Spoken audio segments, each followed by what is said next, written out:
First, the National Economic Dialogue Structural and Policy Reforms Committee is proposing the sale of select assets belonging to the Electricity Company of Ghana, Water River Authority and Bui Power Authority to help offset ECG's soaring legacy debt.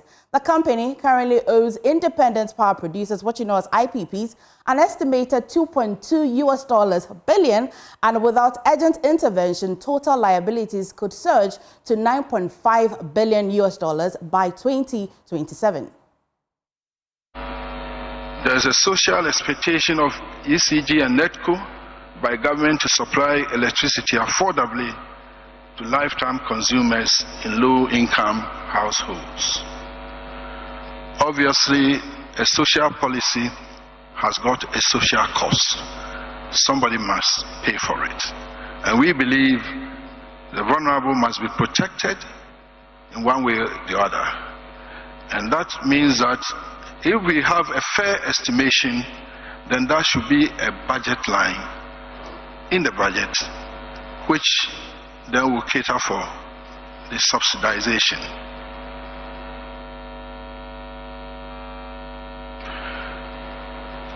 We know that ESLA was there. The question is it relevant? So far as we have legacy debt, we may see whether there's any room for ESLA to continue. But if we deal with the operational inefficiencies, thus we try to be efficient, then maybe there won't be much to worry about. There's also some conflict between ECG and VRA as to who should do export, who should do what. I think this must be streamlined so that we can get optimal results.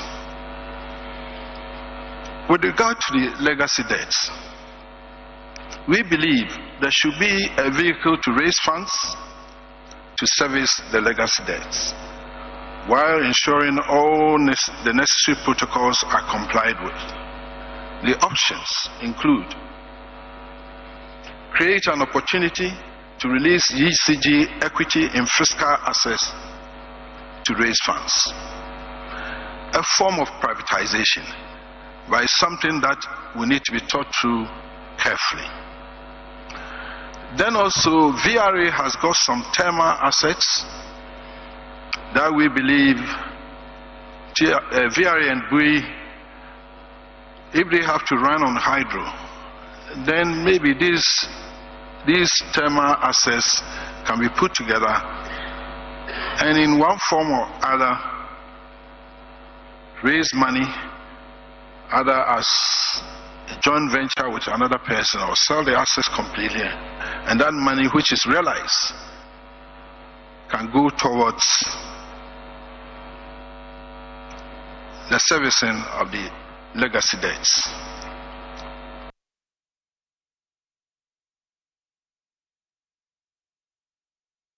Well, our lead data and research analyst, Isaac Kofi, takes us through the financial and asset positions of these power companies. Kofi, what do we know? So, I mean, there are companies that we are talking about at the moment, and these are important, companies. Now we are talking about 3 companies in terms of being the energy sector. ECG is number 1, Bui, and then VRA. Now we are talking about their assets. I mean, we heard from Dr. KK Sapon, who said that, I mean, their assets, some of their assets must be liquidated, looking at also their equity position to make sure that they offset the energy sector debt. Now, if you look at ECG, for instance, ECG has a total asset value of 52 billion Ghana cedis. That's roughly, let's say, $5.4 billion, right? $4.4 billion. As of today, exactly. If you use exactly assets altogether. Yeah, as of 2023, when that last valuation was done, we are still waiting for the 2024 SOE report. Okay. That was 52 billion Ghana cedis against a 47.3 billion Ghana cedis debt. And so this is the debts. The debts that ECG is owing, and this is actually their assets. So if you are liquidating just a key component or a certain part to offset this debt, you can actually see how huge the debt is compared to their assets. when we did the math, it was more than 80% of the total assets that ECG has at the moment.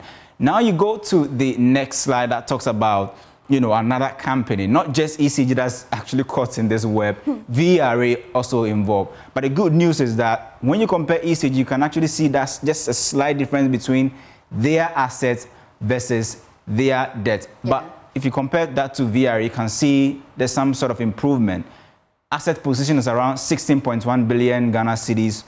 Debt and liabilities 1.4 billion Ghana cedis. So there's some breathing space in there. 7.4 billion Ghana cedis. Some breathing space for VRA. If you compare it to ECG relatively, you can see that they have some sort of breathing space in terms of comparing their assets to their debt.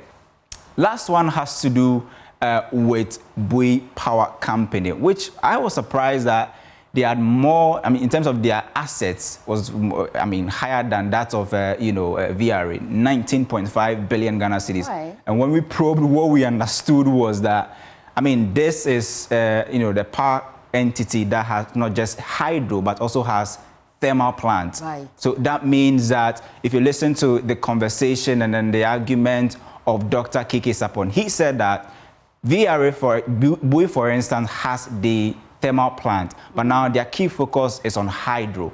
So it's either you bring in a private person to look at joint venture or try and sell the thermal aspect so that can help in servicing that debt. And we understand that the debt that they owe the IPP is around 2.2 billion Ghana cedis. And if nothing is done about our energy sector, which has become a debt-making machine, we could hit some $9.5 billion in debt by the end of this year. Question for you though, Kofi. So the assets, many have said that ECG's assets in terms of infrastructure are quite weak. Yeah. It's not even of its highest quality because many have accused them, stakeholders have accused them that they don't buy the best quality of machinery. And so you think that if we want to even go into the quality of machinery, that asset, the value of it is likely to reduce. Or? In fact, exactly, depreciation will affect it. But if you look at the first slide that we showed you, you definitely will know that ECG isn't in that good position to even start selling some of its assets, because already its debt and its assets is almost the same. So the conversation isn't really about that. Maybe other factors like the cash waterfall mechanism, revenue collection, privatization of ECG's collection, maybe at the latter part, will be key. But liquidating assets of ECG at the moment, I have my own questions about that. Well, I've got questions as well. Now, we've been joined by Kojo Yauchega, Policy Lead for Petroleum and Conventional Energy at the Africa Center for Energy Policy, what you know as ACEP, for his perspective as well. Now, thank you for joining us this afternoon. But my first question would be, how significant is the energy sector debt, particularly ECG's obligation to IPPs? Thank you very much, Emma, for having me. And I think as the conversations continue to grow within the year, we get to hear more numbers, how much we are actually owing. And some of these exercises are very important to know the full extent of the debt that we are dealing with within the sector. Today, we know that the existing debt is around $2.2 billion. I think some time ago, the minister did indicate that it was around $3 billion we have. So that tells you that, first of all, we need a full-scale assessment of what the true debt of the sector is. Once we have some consensus of what those numbers are, then we can begin to have a deeper conversation on how do we fix the problem. But I'm curious, though, Yauchega, do you think that the proposed asset sale is part of the broader privatization strategy for ECG? Those are options that could be explored. For ECG, I think it will be a bit tricky because a lot of the assets that ECG has is on the network infrastructure. What will happen really? Okay. And less of on the operational. For VRA, it's a bit feasible because then they are operating thermal and hydro, and you can hive off the thermal. But even that is subject to the efficiency and the state of the current plants, and would show how much is going to be depreciated for a new asset buyer to even consider buying those plants. Some of them have not been available for some time now. They've not been running for some time now. Others are running at suboptimal efficiency levels that if you want to offload, which will mean that you're going to get some huge cuts on the values that you are expecting to have. So those are options that can obviously be explored. But I think for me, the most important thing right now is how do we stop the debt from accumulating? Right. Right. You have just touched on the debt accumulation. What then do you think would happen to the cash waterfall mechanism? So I think the conversation now has moved beyond the cash waterfall mechanism, because we've seen that in its current state, ECG has shown that they don't have any fidelity to the cash waterfall mechanism. So the new conversations about how do we introduce some private sector participation, especially to the management and operations of ECG, to ensure that the business is being run with some sort of commercial mindset that is focused on recovering revenue.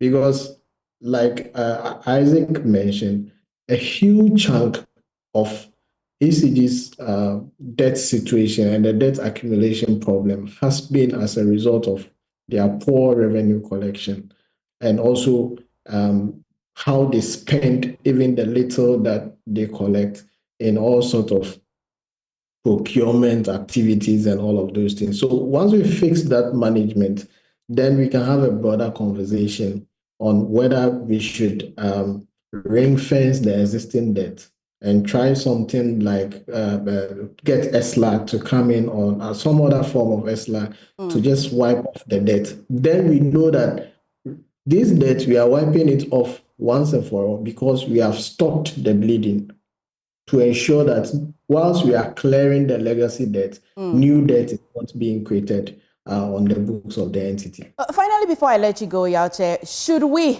or not privatize ECG? I really have not heard an emphatic answer from you yet. I want to hear that from you. I think that has been the consensus since time immemorial, that we should have some form of private sector participation, especially the management and operation. And I make this statement bearing in mind the need for us as a nation to have some form of control over our energy security. So the network and infrastructure and all of that can still be controlled by government, but the operations and management of the entity itself has to go. Right. Right. Thank you so much for joining us, Yaoche, for this conversation on ECG. Away from that.